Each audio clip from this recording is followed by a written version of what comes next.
তারেক জিয়ার মনোবল, জাতীয়বাদী যুবদল, জাতীয়তাবাদী যুবদল, তারেক জিয়ার মনোবল, খালেদা জিয়ার মনোবল, জাতীয়তাবাদী যুবদল, তারেক জিয়ার করা দল, জাতীয়তাবাদী যুবদল, তারেক জিয়ার করা দল, জাতীয়তাবাদী যুবদল, খালেদা জিয়ার করা দল, জাতীয়তাবাদী যুবদল, মুন্না ভাইয়ের মনোবল, জাতীয়তাবাদী যুবদল, নয়ন ভাইয়ের মনোবল, জাতীয়তাবাদী যুবদল, জাতীয়তাবাদী যুবদল, জাতীয়তাবাদী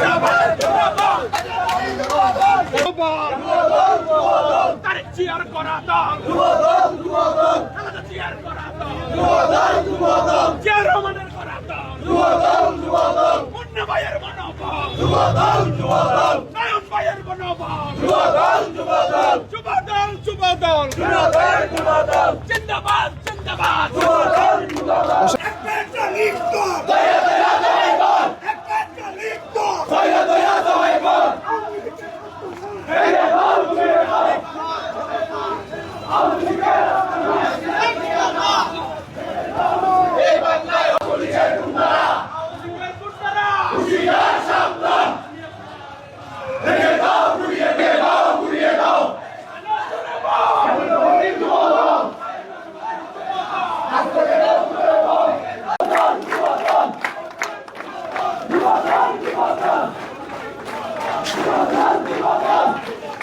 ইতিমধ্যে আপনারা লক্ষ্য করেছেন ফ্যাসিস্ট খুনি হাসিনার পতনের পর যারা দেশ থেকে পালিয়ে গিয়ে ভারতে আশ্রয় নিয়েছে তাদের মধ্য থেকে কেউ কেউ আজকে দেশে গুপ্তভাবে থেকে বিভিন্ন রাজনৈতিক আশ্রয় নিয়ে বিভিন্ন সংগঠনের 5 তারিখের পরে আশ্রয় নিয়ে নিজেদেরকে সুশীল করার চেষ্টা করতেছে। আমরা স্পষ্ট ভাষায় জানিয়ে দিতে চাই 5 তারিখের আগে যারা স্বৈরাচারের দোষর ছিলেন তাদের স্থান এই বাংলার মাটিতে হবে না। যারা বলছে শেখ হাসিনা আসবে, এই দেশের মানুষ আসবে, শেখ হাসিনা আসবে ঠিকই, কিন্তু সে আসবে বন্দী হওয়ার জন্য আসবে, ফাঁসি দেওয়ার জন্য আসবে।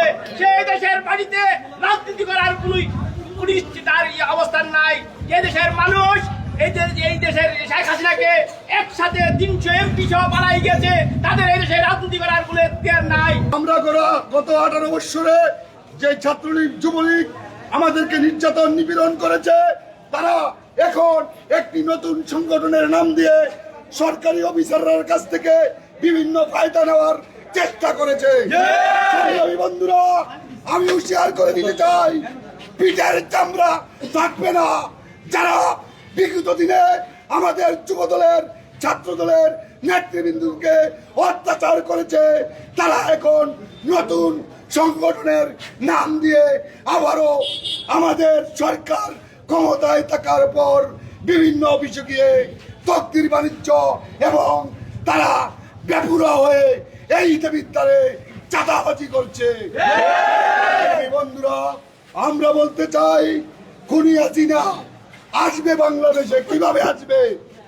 ওই যে দুবাইয়ে যেভাবে বেনজিনকে গ্রেপ্তার করা হয়েছে, সেইভাবে ভারত থেকে শেখ হাসিনাকে গ্রেপ্তার করে এনে এই দেশে ইলিয়াস আলী কুমের এবং হাজার হাজার ছাত্র জনতাকে হত্যার দায়ে তাকে ফাঁসিতে ঝুলিয়ে হত্যা করা হবে।